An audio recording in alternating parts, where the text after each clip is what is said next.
செயல் செயல் செயல் தான் முக்கியம். செய்க தான் சும்மா சிறப்பா இருக்கணும். நான் ஆட்சிக்கு வந்தேன்னா சும்மா அது செய்வேன் இது செய்வேன் நல்லது செய்வேன் உருட்டுவேன் புரட்டுவேன் அதெல்லாம் கிடையாது. செய்யறதுக்கு நல்லது செய்யறதுக்கு நல்லது செய்யறதுக்கு மட்டும்தான் இந்த விஜய்.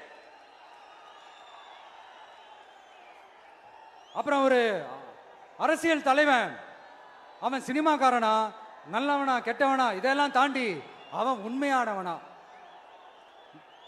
அதுதான் ரொம்ப ரொம்ப முக்கியம். இது சம்பந்தமா ஒரு குட்டி கதை ஒன்று சொல்றேன். ஒரு நாட்டில் ஒரு ராஜா தனக்கு பக்கபலமா இருக்கிறதுக்காக கூட துணையா இருக்கிறதுக்காக ஒரு தளபதியை தேடுறாரு.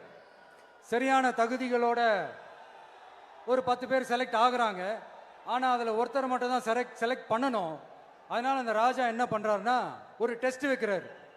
அந்த 10 பேர் கையிலையும் விதை நெல்லை கொடுத்து இதை நல்லா வளர்த்து கொண்டு வாங்க, ஒரு 3 மாசம் கழிச்சு வாங்கன்னு சொல்லி அனுப்பி வச்சிடுறாரு.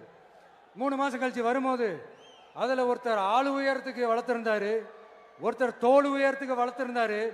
அதில் ஒரு 9 பேரும் நல்லா வளர்த்து கொண்டு வந்திருந்தாங்க. ஒருத்தர் மட்டும் வெறும் தொட்டியோடவே வந்தார். என்னன்னு கேட்டதுக்கு, நானும் தண்ணி ஊற்றி ஊற்றி பார்க்குறேன், உரம் வச்சு வச்சு பார்க்குறேன், வளரவே மாட்டேங்குது ராஜா, என்ன பண்ணுறதுன்னு தெரியலன்னு சொன்னதுக்கு ராஜா அவரை கட்டி அணைச்சிக்கிட்டு, இனிமே நீதான் என்னுடைய தளபதி, எல்லா அதிகாரமும் உனக்கு தான் சொன்னார். ஏன்னா அந்த 10 பேர் கையிலையும் ராஜா கொடுத்தது அவித்த விதை நெல், அது முளைக்கவே முளைக்காது. அந்த 9 திருட்டு பயலும் என்ன பண்ணியிருக்காங்கன்னா வேற விதை நெல்லை வாங்கி அதை வளர்த்துட்டு ராஜாவையும் மக்களையும் ஏமாத்திருக்கிறாங்க. ஆனா இவர் மட்டும் உண்மையை போட்டு உடைச்சிட்டார். அதனால ஒரு நாட்டுக்கு திறமை எந்த அளவுக்கு முக்கியமோ அந்த அளவுக்கு உண்மையும் நேர்மையும் முக்கியம்.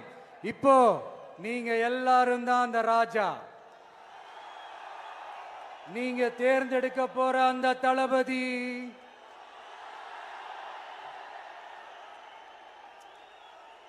சும்மா சினிமாக்காரன் சினிமாக்காரன் சினிமாக்காரன். அம்பேத்கர் அவர்களை தோக்கடிச்சது சினிமாக்காரன் இல்ல, அரசியல்வாதி. காமராஜர் அவர்களை தோக்கடிச்சது இங்க விருதுநகர் பகுதியில் தோக்கடிச்சது சினிமாக்காரன் இல்ல, இன்னொரு அரசியல்வாதி. இன்னைக்கும் நம்ம கூட வாழ்ந்துட்டு இருக்கிற நல்ல கண்ணு ஐயாவை தோக்கடிச்சது சினிமாக்காரன் இல்ல, அரசியல்வாதி. இப்படிப்பட்ட நல்ல நல்ல தலைவர்களை எதிர்த்து நின்று தோக்கடிக்கணும்னு அந்த எண்ணத்தை உருவாக்குனது சினிமாக்காரன் இல்ல, அரசியல்வாதி. அதனால எல்லா அரசியல்வாதியும் அறிவாளியும் கிடையாது, எல்லா சினிமாக்காரனும் முட்டாளும் கிடையாது. கான்பிடண்டா இருங்க, நல்லதே நடக்கும், வெற்றி நிச்சயம். மீண்டும் சந்திக்கும் வரை நன்றி, வணக்கம்.